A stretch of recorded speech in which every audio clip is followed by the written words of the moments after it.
Человечество потеряло свой прежний облик раз и навсегда. Я потихоньку уже начал привыкать к отсутствию всех удобств в прежней жизни. Вокруг царила разруха и хаос. Это не только в нашем городе, это было везде. Человечество одним махом уничтожило все то, к чему двигалось столетиями. И самое больное в этом всем — это то, что война началась по прихоти нескольких человек, таких же, как и мы с мамой. Плоть, кровь до кости. Просто все решали деньги. Ключевое слово «решали», сейчас же все по-другому. Останки людей, словно дикари, борются за глоток воды да кусок еды. Убивают друг друга. Это просто немыслимо. С того дня, когда мы выбрались наружу, прошло уже несколько недель. Я уже и со счета сбился. Нам с мамой тогда повезло. Все, что оставалось более-менее целым в магазине, в который мы, собственно, и направились, мы забрали. Благо он находился в подвальном помещении. Половину завалило кирпичами да обломками бетонных конструкций. Но все же из-под них мы достали еду и воду. На первое время нам хватало. Людей мы почти не видели. Я имею в виду живых, нормальных людей. Возможно, кто-то из жителей все-таки уцелел и прячется где-то в канализации, либо же в подвале или погребе. Ведь по-любому кто-то же должен был выжить. Но, увы, этого знать я не могу. Пишу и говорю то, что вижу лично. А тогда я не видел ничего, кроме развалившихся строений, сгоревших деревьев, дыма и мертвых тел. Они были повсюду. На каждой улице, в каждом переулке. Сначала вся эта картина как будто жрала меня изнутри, поедая каждую клеточку моего организма и провоцируя депрессию, ужас и боль. Но со временем все-таки начал привыкать. Привыкать к разрухе, привыкать уже к другой жизни. Нет, это было не за 5 минут и даже не за несколько дней. В городе мы пробыли еще примерно пару суток. На улице постоянно было темно и пасмурно. Я не понимал тогда, ночь сейчас или день. Воздух, которым нам доводилось дышать, это отдельная история. Мы ходили по городу, ходили как зомби и вдыхали смерть. Мне тогда так казалось. Дым, пыль и, скорее всего, радиоактивный осадок. Видно, здесь фон был не такой уже высокий, как где-то там, поближе к эпицентру взрыва, но все же он был. Мне так казалось. Дозиметров не было, средств защиты тоже. Те маски, которые я в аптеке нашел, не знаю, вряд ли они чем-то помогают.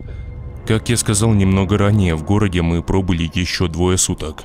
Едой, водой как-никак запаслись, и дальнейший план был таков. Нужно двигаться за город. Идти в леса, а возможно, если повезет, и в другие населенные пункты. Потому что я верил тогда, что там все не так плохо, как у нас. Как же я ошибался. С города мы вышли под вечер, скорее всего. Так как небо стало уж совсем темным. Не видно ни звезд, ни луны. Просто темнота. От этой темноты становилось жутко. Она давила на меня. Я чувствовал себя беспомощным. Мы шли в никуда, не зная, что там дальше, в кромешной темноте. Не имея ни фонарика. Точнее, он был, но в нем давно уж села батарейка. Никаких либо других источников света, разве что была зажигалка. Но ее я берег для других целей. Пожары, которые несколько дней царили в городе, хоть немного поначалу освещали нам путь. Но когда мы вышли с него, то пришлось идти вслепую. Без карт, без навигатора. Просто шли, куда глаза глядят. Шли день, шли 2-й, 3-й, 4-й. Конечно же, останавливались на передых. Спали мало, ели, пили тоже, всячески стараясь экономить. Мама постоянно молчала. Она ничего не говорила. Я задавал ей какой-то вопрос, она нехотя отвечала, и на том наш диалог заканчивался. Наверное, все еще не могла отойти от пережитого и от увиденного в городе. Те обгоревшие мертвецы. Кошмар. До сих пор, как вспоминаю, все тело пробирает холод. Сейчас же на пути нам не встречалось ничего, кроме раздолбанной грузовиками дороги, темнющего леса, некоторые деревья которого уже лежали на земле, шуршали еще оставшейся листвой от непонятно откуда берущегося порывистого ветра. На дороге иногда встречались брошенные автомобили. Куда подевались их хозяева, непонятно. Машины стояли как попало на дороге, обгоревшие, с выбитыми стеклами. Некоторые были перевернуты то на бок, то на крышу. Ужасное зрелище. Дышать было просто невыносимо, даже за городом. Я чувствовал, что воздух как будто отравлен чем-то. Но на удивление, пока что на наших с мамой организмах это не отражалось. До поры до времени. На следующий день я заметил, что мама кашляет. Поначалу это были просто покашливания, так, изредка. Но с каждым часом этот кашель становился все сильнее и болезненнее для мамы. Это было очень хорошо заметно, хотя она и пыталась всяческим образом скрыть этот не дававший мне покоя факт. Говорила, что не переживай, сынок, все хорошо, я нормально себя чувствую и тому подобное. Но я-то видел и, увы, ничем помочь не мог. Маски. Меняли мы их. Правда, не так часто, как хотелось бы. Их ведь не бесконечные запасы. Я понимал, что они мало чем помогают, но все же уж лучше так, чем вообще никакой защиты не будет. На следующий день после услышанного маминого кашля мы вышли к какому-то населенному пункту. Это была деревня или поселок городского типа, я не знаю. Указателя не было. Место, где он, судя по всему, находился, мы нашли, а вот самого указателя нет. Вообще не понимали мы тогда, где находимся, какое сейчас время и так далее. Это селение расположилось недалеко от трассы. Нужно было лишь немного свернуть направо и пройти метров 500-600. Как мы его заметили, а не как мы, просто свернули туда и все. В надежде, что там есть кто-то еще живой, но нет. Такие же разрушенные дома, поваленные столбы, обгоревшие трупы. Это было мертвое место. И да, это была небольшая деревенька. Дома здесь, судя по всему, старенькие были, и взрывная волна их просто разрушила, словно карточный домик. Уверен, что там под грудами кирпичей, шифера и дерева навсегда уснул не один человек. Далеко не один. Искать здесь что-то смысла не было. Так было и дальше. По пути нам встречались подобные населенные пункты. Где-то меньше, где-то больше. Но картина во всех них была одинаковая. Не осталось ничего живого. Мы шли с мамой, как будто по другой планете, ей-богу. В лесах не осталось зверей. В небе не летали птицы. Мать природа пострадала больше всего. Пищевая цепь нарушена. И сами люди потеряли от происходящего свой рассудок и превратились в зверей. По-другому никак я не могу назвать то, что я увидел дальше. Мы шли еще дня два. Да, немного отойду от темы, хочу объясниться, почему пишу такими скачками во времени. А потому что описывать то, как мы уже несколько дней идем, я не вижу смысла. Мы просто шли, иногда делая привалы, дабы перекусить, поспать, а потом продолжали свой путь. Так вот, в тот день мы вышли уже к городу Нежин. Благо здесь уже стоял указатель, и я немного разобрался, как мы в принципе к нему дошли и где сейчас находимся. В этом городе все было еще хуже. Здесь не оставалось ни одного целого здания. Город просто лежал в руинах. Здесь дышать было еще труднее. Труднее, чем там, за городом. В городе уже даже не было пожаров. Все, что могло сгореть, уже давно сгорело, превратившись в пепел. Но самое страшное было еще впереди. Я, кажется, об этом говорил чуть ранее, про людей, которые превратились в зверей. И да, совсем забыл сказать. Маму я оставил за городом. Кашель ее мне уж никак не давал покоя. Оставил ей воды, еды. Она, правда, меня не отпускала уж совсем. Все норовила со мной пойти. Пришлось повысить голос. Ее тоже можно понять, конечно. Но нельзя рисковать здоровьем самого дорогого и близкого человека. В общем, я уболтал ее остаться за городом, в лесу. На все про все я выделил себе 3 часа. За это время я должен был найти в этих руинах хоть какую-то карту, еду и еще, если повезет, конечно, средства индивидуальной защиты. В идеале бы противогазы вообще лишними не были бы. Так вот, шел я тогда по руинам, оглядываясь вокруг. В такой обстановке, я вам скажу, мозг работает в разы быстрее.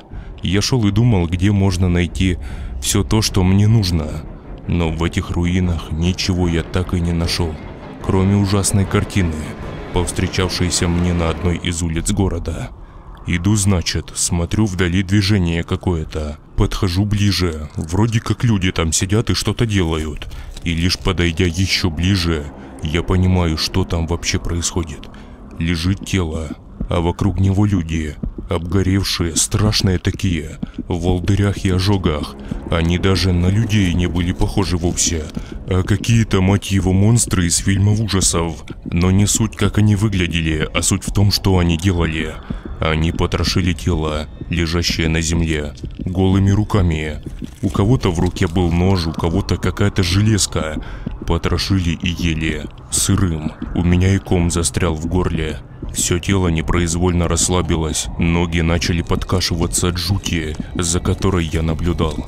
Они поедали труп, некоторые срыгивали его обратно, потому что, наверное, все-таки понимали, что человечину едят, твари. А с другой стороны посмотреть, город напрочь разрушен, не осталось абсолютно ничего. Вода может и есть, да вот только можно ли ее пить, это уже большой вопрос. Еды, скорее всего, тоже не осталось. А голодный человек превращается в зверя, который может пойти на все что угодно. Наблюдал я за этой жутью, может, минуты две, как у меня непроизвольно вырвался кашель. Тем самым привлек внимание людоедов. Они все привстали и посмотрели в мою сторону, а я же все это время стоял за стенкой разрушенного здания. Меня не было видно, а вот я их видел отлично через отверстие в этой самой стене. Теперь я смог их увидеть во всей красе. Да, это были люди, похожие на тех, которых мы видели, когда вылезли с канализации. Такие же волдыри, ожоги. Да вот только если те поумирали, то эти, судя по их поведению и передвижению, чувствовали себя крайне хорошо. Их было 7 человек. В грязной порванной одежде, с вымазанными в крови рожами, они двигались в мою сторону. И тогда я стоял в нескольких метрах от этих людей и понимал, что я для них еда, причем не самого плохого качества. И уже планировал пути отступления. Потихоньку прошел к другому краю стены. И как дал дёру вообще на другую улицу, бегу и слышу сзади: «За ним, ловите его!» После услышанного я понял, что нужно бежать, что есть силы, иначе же повторю участь того бедолаги, которого они всей толпой пожирали. Бежал, перепрыгивая через развалины и груды битого кирпича. Дыхание сбилось, начал кашлять, из-за чего бежать становилось все труднее и труднее. А они преследовали меня и не отставали. Да вот только бежали за мной не все 7, 3 вроде их было. Они пытались остановить меня криками типа «Да стой ты, все нормально, мы не причиним тебе зла» и тому подобное. Но я-то знал, кто они и что они, судя по всему, хотят от меня. Бежал минут 5, наверное.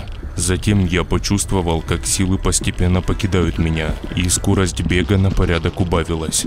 А они же бежали вовсе без проблем. Откуда только у них сколько сил? Судя по их ранам и ожогам, они вообще не должны были нескольких метров пробежать. Но они преследовали меня. Преследовали до тех пор, пока я не понял, что они не отвяжутся от меня. Остановился, схватил одной рукой камень, другой из засыпавшегося дома вытащил небольшой железный прут. Стою, жду, а они бегут и не останавливаются. По мере их приближения внутри у меня все сжималось. Я практически не мог нормально дышать, но был твердо настроен отправить на тот свет хотя бы одного людоеда. Когда они подбегают ко мне и останавливаются, было видно, что им тоже крайне тяжело. Жуткая одышка тоже присутствовала, в точности, как и у меня, только у них она сопровождалась жуткой хрипотой, как вот при сильном кашле у человека. «Ты кто такой?» — бросил в мою сторону один из них. «А вы кто?» Мы здесь живем как бы». «Ты здесь какими судьбами? Кого ищешь?» «Нет, никого не ищу». «Ну тогда зачем ты здесь?» «Случайно забрел». «Случайно, значит? А есть у тебя вода или поесть чего?» «Нет, ничего, сам ищу. Очень кушать хочу». «А в рюкзаке шо?» — послышался уже другой голос. «А в рюкзаке-то бутылка воды и несколько банок консерв». «Что, вам есть ничего?» — перебил я. «Вы вроде сытые, я видел чем. Знаешь, а ведь у нас в городе не осталось ничего съестного. Приходится уж перебиваться чем есть». «Людей жрать? Это единственный вариант, что ли?» В нашем случае да.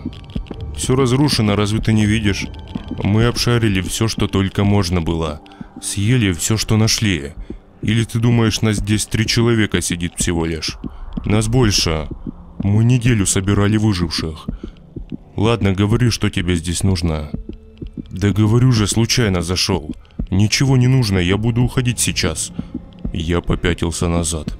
Да постой же ты. Пойдем с нами, есть у нас там немного еды и воды. Пойдем. Ага, знаю я, какая у вас там еда. Ну ты дурачок. Обычное мясо, как свинина или говядина. Сожрал кусок и целый день сытый и довольный ходишь. Нет уж, спасибо. Я как-то сам дальше. Пойдем, сказал, по-хорошему. Повысив голос, грубо крикнул один из людоедов. И они потихоньку начали подходить ко мне. Не, мужики, у меня своя дорога, правда? Все еще надеялся я решить этот инцидент по-хорошему. Но, видимо, мои собеседники не были к этому готовы.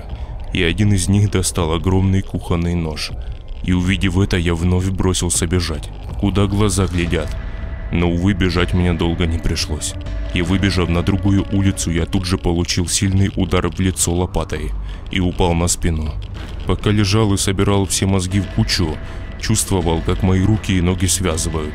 И понимал, что это, сука, те 4 человека обошли и выскочили мне навстречу. Затем последовал еще один удар в голову, и в глазах потемнело.